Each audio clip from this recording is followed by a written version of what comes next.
Again, the best is fighting the best, and Crawford dared to be great, and this is one of the ways you do it, and you tell the world, watch. But to go in there and to let him know, establish that from the first round, that I belong without showing that I am tough.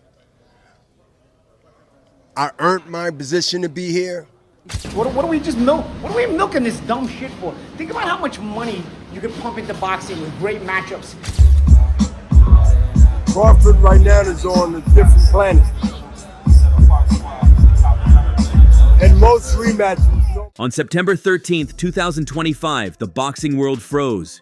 We watched Terence Crawford, a man who started his career at lightweight, stand in the center of the ring in Las Vegas with his hand raised, having just dismantled the undisputed king of super middleweight, Canelo Alvarez. The crowd was in shock. The commentators were scrambling for words. But there was one man sitting ringside who wasn't surprised at all. In fact, he told us this was going to happen months ago. Does he win? Can he beat him? Can he beat Canelo? Is his skill so much that he's able to bridge the weight classes? He has a legitimate chance. Over 60% for his mind. If you say, Bernard, give me a number. Give me a number. He has an 85+ chance to beat Canelo. Why? He's not going in there to prove something, which will fall into Canelo's hand. He would love for him to prove something. That means you will stay there and try to prove something. But to go in there and to let him know, establish that from the first round, that I belong without showing that I am tough. I earned my position to be here. And I want to show you, even though you're being stubborn, that your time not only have came, but it's gone. He ain't gonna surrender and say I slowed up, so I'm gonna act like it. No, he has to be shown. And it has to be early. Bernard Hopkins, the executioner himself, didn't just predict a win. He laid out the exact blueprint for how Canelo was going to be exposed. While everyone else was worried about weight classes and power differences, Hopkins saw something else entirely. He saw a trap being set that Canelo walked right into. Now, with talks of a rematch heating up, Hopkins is back with a new warning. And if his first prediction is anything to go by, Canelo Alvarez might be making the biggest mistake of his career.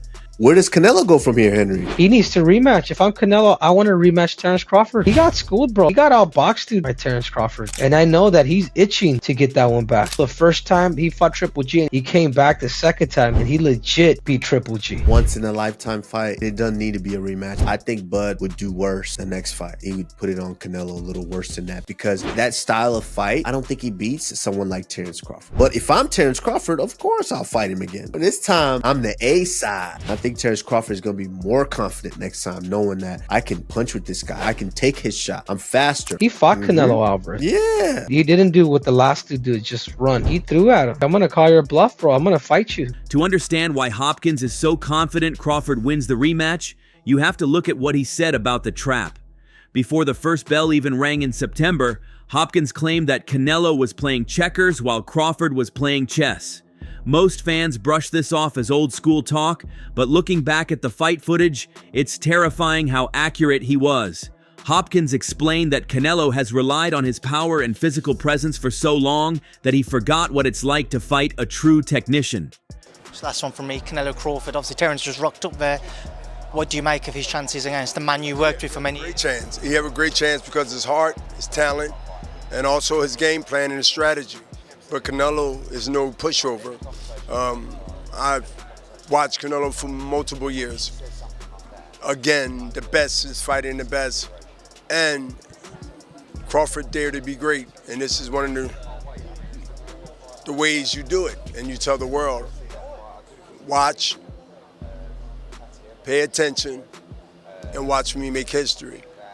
I will be one of those watching amongst millions of other people. Crawford didn't overpower Canelo, he outthought him. Hopkins pointed out that for 12 rounds, Crawford was 3 or 4 steps ahead, moving into spaces where Canelo thought he could land, only to vanish before the punch arrived. This wasn't running, this was distance management at a level we haven't seen in decades. Hopkins calls it the illusion of availability, making Canelo throw heavy leather at a target that was never really there. If this fight ends up going down, it's going to be a long, long night for Canelo Alvarez. Terrence Bud Crawford has already figured out Canelo Alvarez. He already figured him out, he beat him down, and he learned that he can take his power, and on top of that, Canelo was hurt a couple of times by Bud Crawford. If you're Bud Crawford heading into this fight, you have not a single worry in the world. You know what you're capable of doing, you know that you can go out into that ring, and you could put a beating on Canelo Alvarez, and might I even say this, Bud Crawford has a chance of stopping Canelo Alvarez if they do the rematch. This brings us to the most interesting part of Hopkins' breakdown, the concept of mental exhaustion. We usually talk about cardio and stamina in physical terms, how many miles you ran or how many rounds you sparred, but Hopkins argues that what happened to Canelo in that ring wasn't physical fatigue, it was mental burnout. Imagine the frustration of chasing someone for 36 minutes and catching nothing but air. There was some big news in boxing yesterday. Canelo said he wants a rematch with Crawford. What does Canelo have to do in the rematch, D-Hop? We didn't do last time. Which is what? Win. That's all. Simple as that. Crawford's very talented. Crawford right now is on a different planet. And most rematches normally wind up the same. Statistically wise, I don't see anything different. Hopkins compared it to his own legendary fights against guys like Roy Jones Jr. He noted that when you load up on a power shot and miss, it drains your gas tank twice as fast as landing a hit. By the 8th round, Canelo looked heavy, slow, and hesitant. Hopkins says that wasn't age, that was the realization that he couldn't solve the puzzle. In a rematch, that mental scar doesn't just go away, it gets deeper. And listen, I mad respect for Canelo, and always will. You always have been. Listen, and always will be. But Crawford has an opportunity to continue to keep sticking it to the people that didn't. World champion, whether it was County, Florida, politics over here, politics over there, we get a chance to show what we, or the boxing fans in the world, almost came that close not seeing that talent as he continued to keep telling everyone that he wanted to fight the best years ago. Go all the way back to top rank, all the way up to here. Well, he did it. You agree or disagree? I agree. He got a chance to show. He got a chance and he proved himself. That's in life, we just want the opportunity. After the decision was read, Hopkins made a statement that immediately went viral. He didn't just call Crawford the best fighter of the era, he compared him to Michael Jordan. It's a massive claim, but the logic holds up. Hopkins explained that Jordan dominated not just because of athleticism, but because his fundamentals were so perfect that they worked against anyone, anywhere, at any time. At 38 years old, Crawford should have been the slower man. He should have been the fragile man moving up 2 weight classes. Instead, he looked fresher than the younger Canelo. Hopkins attributes this to efficiency. Just like Jordan in his later years, Crawford doesn't waste energy on flashy movement. Every step has a purpose. You can train your body to be stronger, but you can't train your instincts to beat Michael Jordan overnight. You know, to Sergio's point, a lot of the people that I'm been talking to when it comes to this fight, they're not like, it's almost like the air was taken out of them. They're not excited about even the idea of a rematch, or the subject doesn't even come up. Usually the conversations are, hey man, is there a rematch clause? You think they'll run it back? What do you think will win? Like, people just, even casuals, realize that Crawford, he schooled Canelo, man. He really did. I don't think people want to see this fight. I agree with Sergio Mora. Be at a smaller arena because people already saw Canelo get dominated by the better fighter, and the better fighter will do it again, even easier and with more confidence. Yeah. Now the world is clamoring for Canelo versus Crawford too. It makes financial sense, and Canelo's pride is demanding he run it back. But Hopkins believes this is a trap, perhaps an even more dangerous one than the first fight. According to the legend, the first fight stripped away Canelo's aura of invincibility. Now that Crawford knows exactly how Canelo reacts to his feints and movement, the second fight could be even more lopsided. But you hold on. You keep saying this. Hold up. Canelo, see, this is the thing about Canelo. He sometimes relies on the environment, the hostile crowd, to to also help him win this fight, not only with the judges, but with the opponent. Crawford even handled that. You know, you can't prepare for that magnitude, the roar of the crowd, the lights, everyone booing you. You can't prepare for that. Crawford was ready for that. Even his ring entrance, when he came in with that guitar case, it was, man, that's one of my all-time favorite entrances. Desperado, yeah, it's an homage to Desperado. Yeah. Actually, it was Mariachi. That was part one. Desperado was part two. That right there, it was me against the world. That was his mentality. Me against all these Mexicans. Me against Canelo in Las Vegas. Me against Canelo and the judges that he probably has in his pocket. Me against everyone, and Bud shut everyone up. And you think? Yeah, but hold on. Canelo's going to be able to do it the second time around? I don't know. I don't think it's an open and shut case as you do. Let me ask you. Hopkins warns that Canelo struggles to adjust mid-fight against pure technicians. We saw it with Bivol, and we saw it again with Crawford. The definition of insanity is doing the same thing and expecting a different result.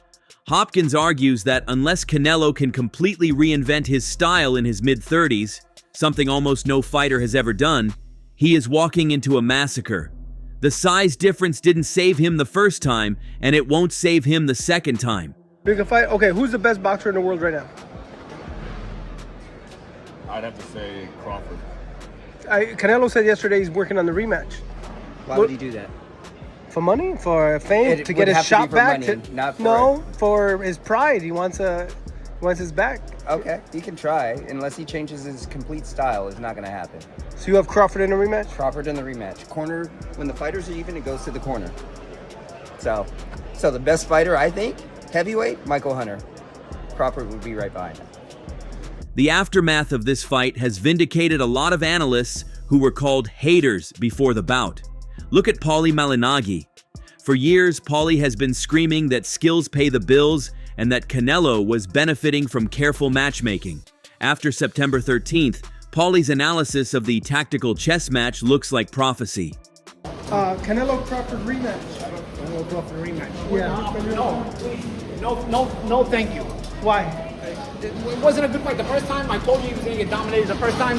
He got dominated, and there's no reason for a rematch. What are we just milk? What are we milking this dumb shit for? Think about how much money you could pump into boxing with great matchups if you took the money from a Canelo Crawford rematch and the money from Jake Paul and AJ, combine it together. You could fund boxing super fights for like 5 years. You could fund, you really could. Think about the matchups you could make with that kind of money. You could just fund all kinds of crazy, great matchups. And the fighters would all fight each other because there'd be enough money. And you wouldn't have to pay anybody $90 million. Think about that. No, instead we're going to make one useless fight, another useless fight. I don't know, man. Even Eric Kelly, known for his brutal, filter-free takes, has jumped on this bandwagon. Kelly, who usually roasts everyone, broke down the fight by highlighting Crawford's dog mentality. When the guys who actually stepped in the ring are all saying the same thing. It's time to listen. What do you think about Canelo Crawford rematch? Any different? Same result? What do you think? Same result. But they broke, don't fix it. You know why I stand on. No, you got Crawford, I know. I got Bud. You know what I'm saying? That's my brother. You know what I'm saying? Okay. They broke, don't fix it. Canelo hasn't really shown you his ability to make adjustments over the years. Crawford is showing you different. Crawford is the killer. When it's time to go get you, he's gonna get you. Crawford is a smooth boxer, lateral movement, stand there, be slick. He's showing you all that. Now when they come up the upper body movement, no one touches Canelo in that. Okay. He's the best. They are telling us that the era of relying on weight bullying and hydration clauses is over. The era of pure skill has returned, and Crawford is sitting at the top. If you need more proof that Hopkins sees things the rest of us miss, look at his latest prediction. While everyone is focused on the heavyweights and the Canelo aftermath, Hopkins has turned his eyes to Ryan Garcia versus Mario Barrios. Despite the tension between Golden Boy and Ryan, Hopkins went on record saying Ryan Garcia knocks out Barrios. He cites Ryan's left hook and speed as the difference maker. Ryan Garcia fighting for the WBC 147 title against Mario Barrios. What do you think? A good fight to test both guys, especially Ryan, on what they're going to do next after this fight. Ryan by knockout. Ryan by knockout. That's big. Now what? Ryan by knockout. That's a big prediction. Ryan. But you know him. Ryan by knockout. Coming from a guy who usually demands fighters prove it first, this is high praise. Hopkins is on a hot streak with his calls. He nailed the Crawford upset with an 85% probability, and now he's doubling down on Ryan. If he's right again, we might have to stop calling them predictions and start calling them spoilers. The history books will remember September 13th, 2025 as the night Terence Crawford did the impossible. But for Bernard Hopkins, it was just another Tuesday. He told us that skills would beat size. He told us that mental exhaustion would break the bigger man. And he told us that Crawford was the Michael Jordan of this generation. As we look toward the potential rematch, the question isn't whether Canelo can win. It's whether he should even step back into the ring with a man who has his number so completely. Hopkins has exposed the reality. Canelo is chasing a ghost he cannot catch. And if he tries again, he might just find himself waking up on the canvas, wondering where it all went wrong. So, that's all from today's video. If you enjoyed it, remember to leave a like, subscribe, and ring that bell icon so you never miss our upcoming videos. And don't forget to share your thoughts in the comments section. Stay tuned, and we will catch you in the next video.